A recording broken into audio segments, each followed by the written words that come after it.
Okay, good morning, ladles and jelly spoons. Apparently, I need to stand closer to the razor. I'm sorry about that. But this has been on my mind for a bit, and I've wanted to do a video about it. But Reader's Digest condensed version, improvised solos. This is for any instrument, not just bass. I happen to be a bass player, so that's what I'm going to use. But improvised solos are anything but improvised.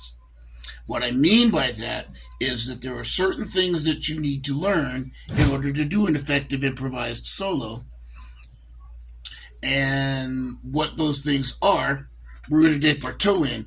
But there's a of whole lot of music theory that goes into this that you need to learn to do it and do it well.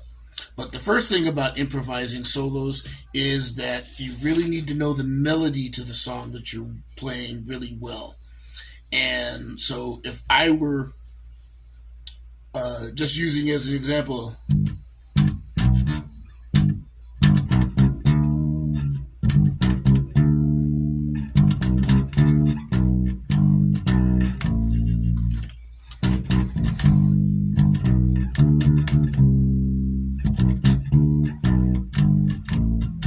so if I wanted to do an improvised solo over When the Saints Go Marching In, yes, New Orleans, one of the most well-known songs to do improvised solos over.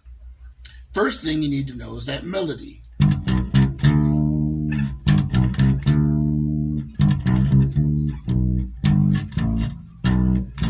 I just messed up the melody, so you can get, but yeah, I know it really well. And what I know is that it starts on the one chord. In the key that I'm doing it, I'm doing a G, if that helps any of you. And it's root. The bass line is root, fifth, fifth, fifth, fifth, fifth.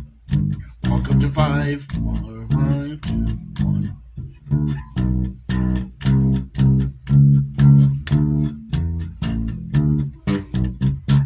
So those are the chords. 1, 5, 1, 4, 4 half diminished, 5, 6, 2, 4, 1. Oh, 6, 2, 5, 1. 5, 6, 2, 5, 1. So I know that. I know those are the chords, and I know how that melody fits. 1, 3, 4, 5. 1, 3, 4, 5. 1, 3, 4, 5. 3, 1, 3, 2. 3, 3, 2, 1. 1, 3, 5, 5, 5, 4. 3, 4, 5, 3, 1, 2, 1. So I know all of that.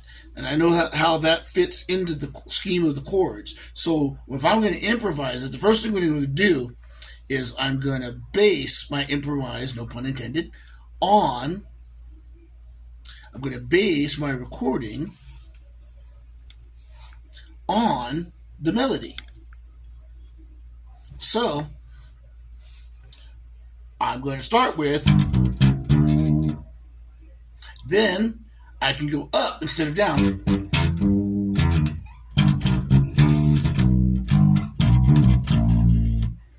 See how I'm adding little things to the existing melody. That's how you start improvising. If you want to do something more complex than that, you can reverse it.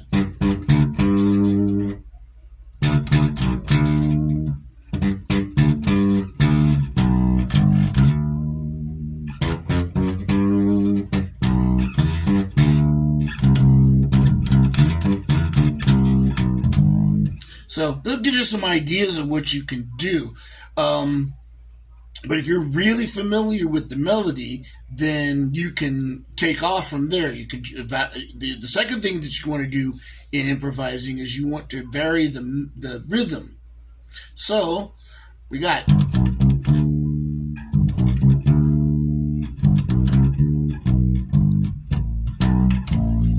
So that's our melody again.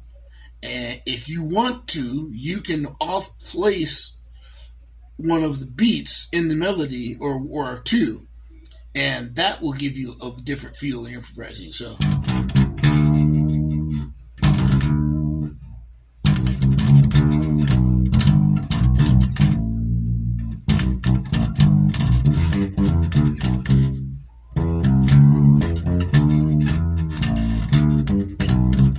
So anyway, you get the idea. Play around with the existing melody and make little subtle changes. And as you get more comfortable with doing it, make more complex changes. Now, the word a lot of jazzers use for that is vocabulary. And what jazz vocabulary means is things that you've heard other people play. Now, there's not a law against it. It's not theft if you do it right. You can do what's called quoting to create your vocabulary. That's something that you've heard somebody else play. Now, I've heard many instruments do. That's a lick I can throw in there.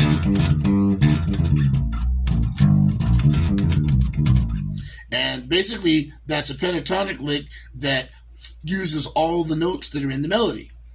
And I can change the rhythm of those notes. I can speed it up, slow it down, but all the notes that are in the melody are in that pentatonic lick.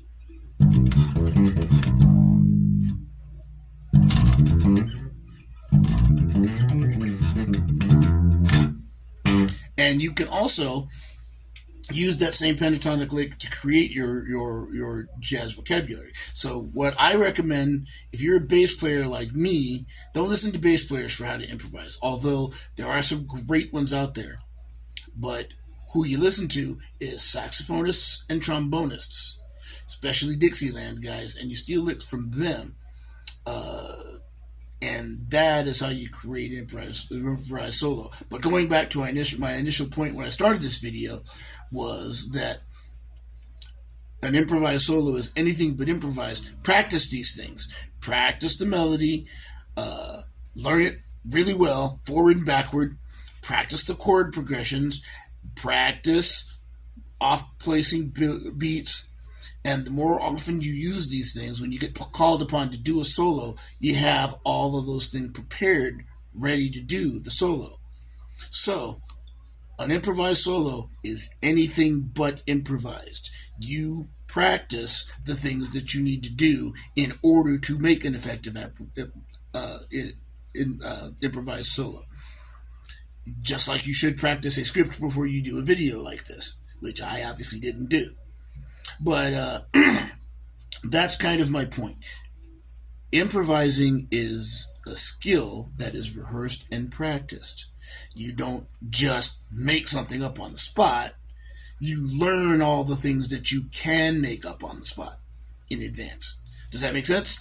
Good. Hope I helped.